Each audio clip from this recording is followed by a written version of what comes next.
Hello and welcome to another episode of When We Are Healed. Today, I'm just here to remind you that who you truly are is more powerful than anything that appears to be happening. Who you truly are, who you are, is always more powerful, far more powerful than anything that appears to be happening in your life, in the world, in your body. This is the message that I've been receiving, particularly from my teacher, Dr. Kim Duramo. She's amazing. And it's such a powerful reminder, especially when stuff hits the fan. When you get that diagnosis or lab test result or an injury, a new symptom, or maybe you get a huge bill, or you have no money left in your bank account, or your relationship is falling apart. Whatever it may be. It could also be something that's happening in the world, what you just heard or read on the news. It doesn't matter where it's appearing. If it's in your world, if it's in your life, it's happening for you. You may have heard of this, right? Life is happening for you, not to you.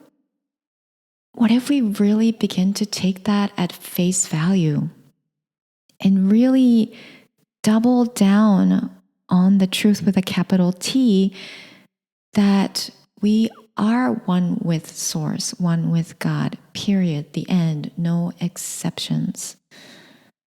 Because in many ways, I had embraced that idea, at least intellectually, for the longest time, but I kept making exceptions in my mind, right?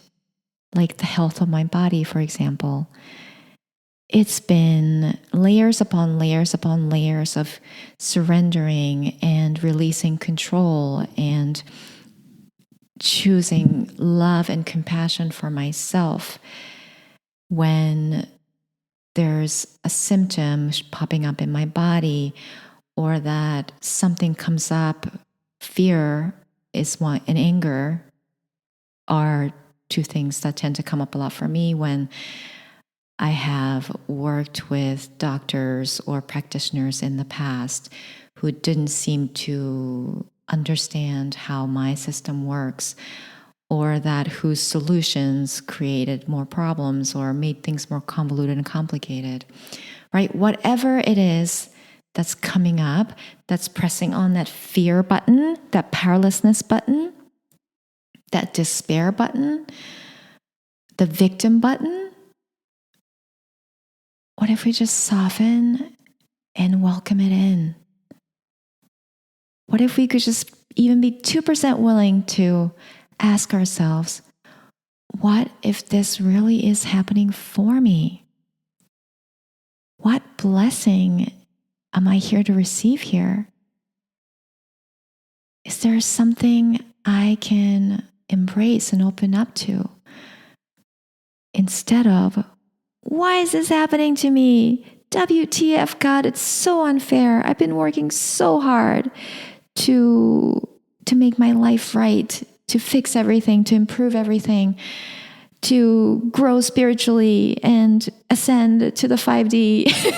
I've been trying so hard and now I get this? Right? That's the victim mindset. I'm so familiar with that one. So when the ego mind tempts you to go down that rabbit hole of why me, boo-hoo, can we just take a moment, take a pause, take that sacred pause, breathe, come down from the head into the heart, through the belly, down into the pelvis. Take a couple of nice, deep, nourishing breaths. And let the body shift out of that frantic fight or flight, sympathetic nervous system mode. Just allow ourselves to feel what we're feeling in our body, because no matter what's happening, right? What it comes down to, what you're actually experiencing is not the story. What you're actually experiencing is always a sensation in your body.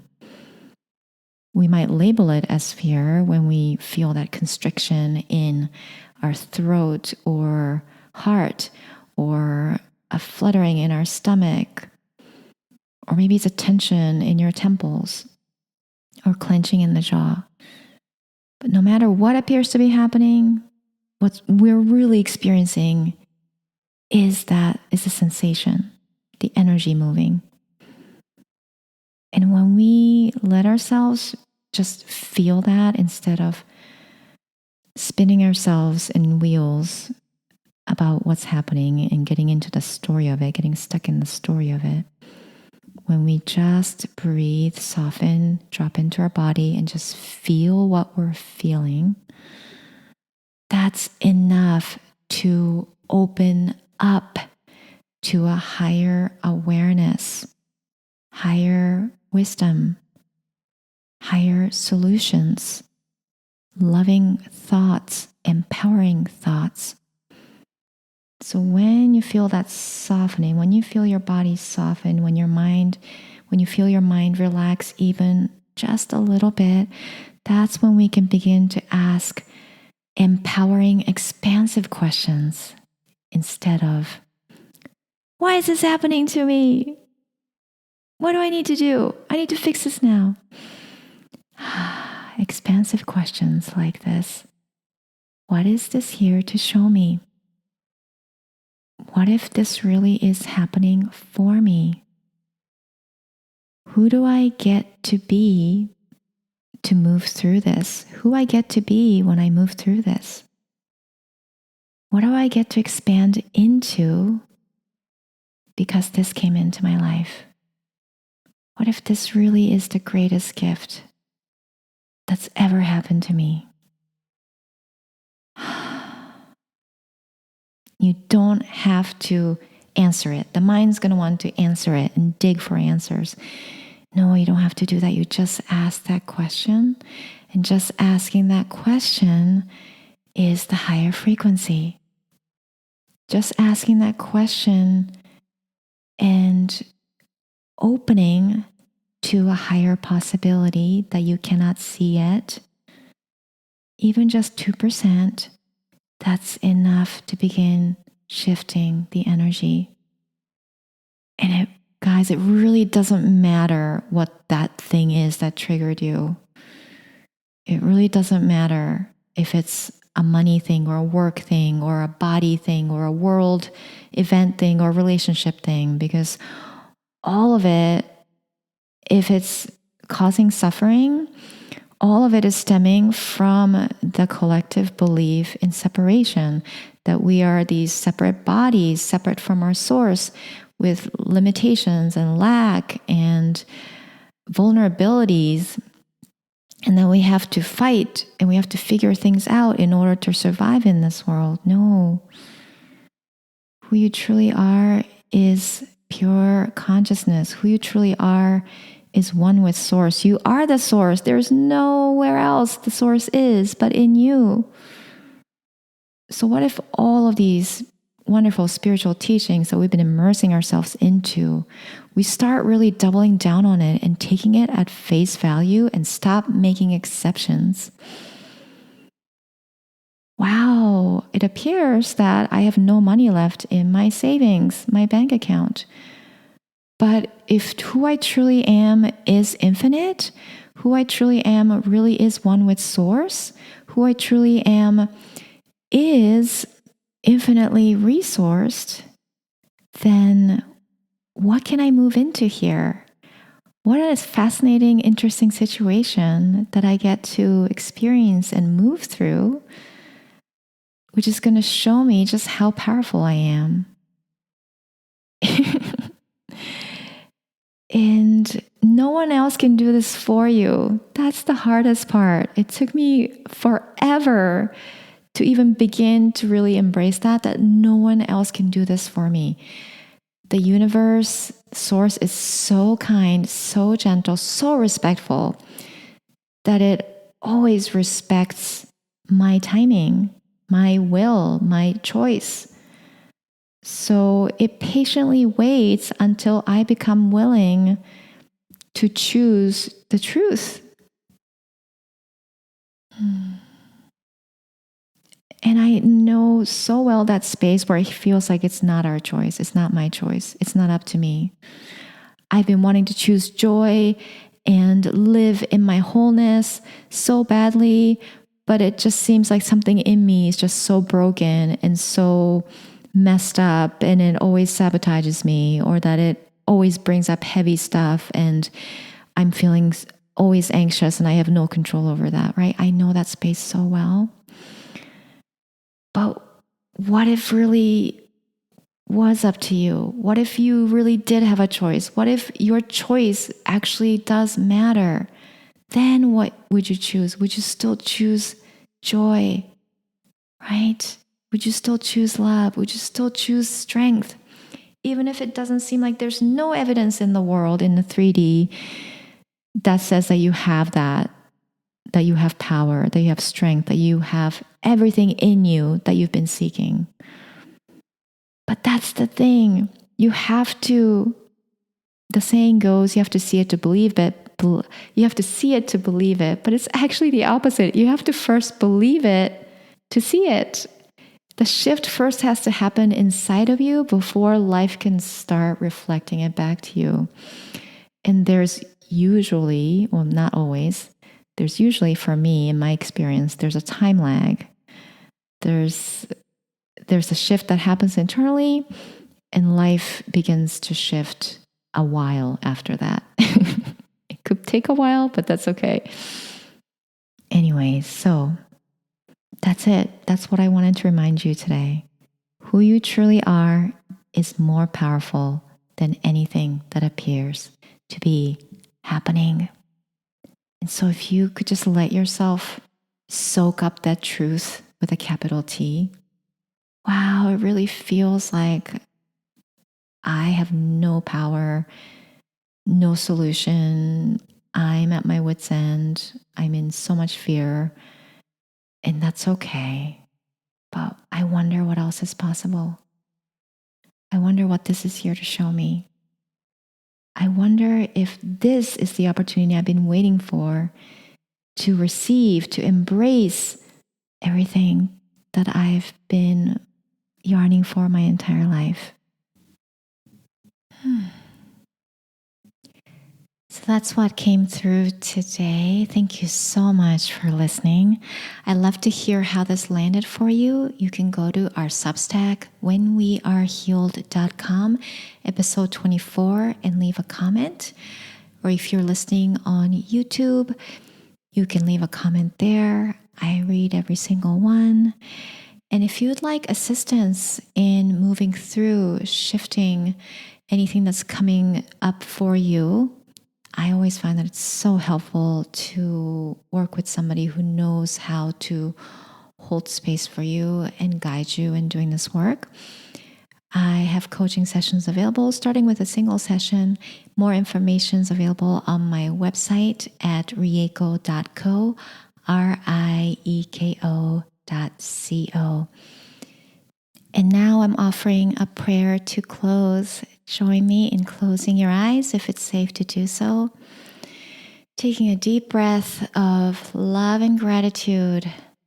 So profoundly grateful for the truth that who we are is limitless, infinite, unconditionally worthy, and that who we truly are, the love and the light that we are, is always way more powerful than anything that appears to be happening around us, in our bodies, in our world, in our life.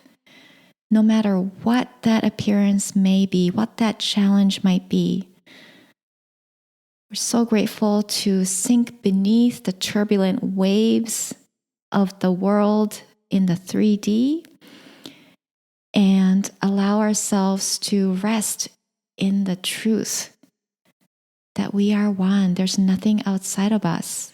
We are already whole, perfect, complete, infinitely resourced, and our joy is our new compass. What lights us up is our new guide, and that we are not only allowed, but being invited to step in to the fullest, the greatest, most expansive version of ourselves by looking at everything that comes up in our life that triggers fear or sense of unworthiness, and asking ourselves, who am I really? Who do I get to step into? What do I get to step into? Who do I get to become when I expand beyond this?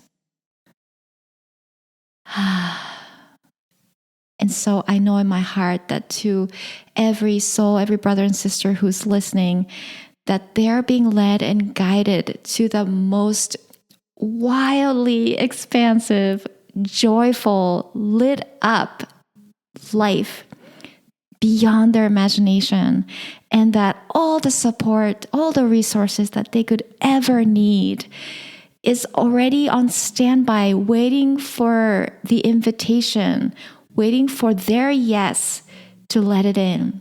And so we are ready to open and let them in. We are ready to reclaim our true power and allow unprecedented, unconditional ease and abundance and prosperity and love and beauty, creativity into our lives for the benefit of all. Because when one of us says yes to ourselves unconditionally, that gives the same permission to everybody. It can only benefit others more when we decide to nourish, honor, and celebrate ourselves more unconditionally. So that's what we choose to say yes to today. That we are worthy, we are lovable, we are here to shine our light in a way that the mind can't even conceive of. And all it is just being more of who we truly are and letting go of everything that's not. So we're letting go of all those stories of lack and limitation today and allowing ourselves to rest in the truth of our wholeness, of our natural inheritance, which is love, which is abundance, prosperity, all the beautiful, good, and true. So with this, I say yes to it. We reclaim it. We embrace it. We are embodying it. We're living it. Yes, yes, yes. Thank you, thank you, thank you. We are one in love, one in God, and so it is. If you enjoyed this episode, I invite you to come check out our Substack at whenwearehealed.com, where you can subscribe to keep in touch and get show notes emailed to you. Sending you lots of love, and I'll see you in the next episode.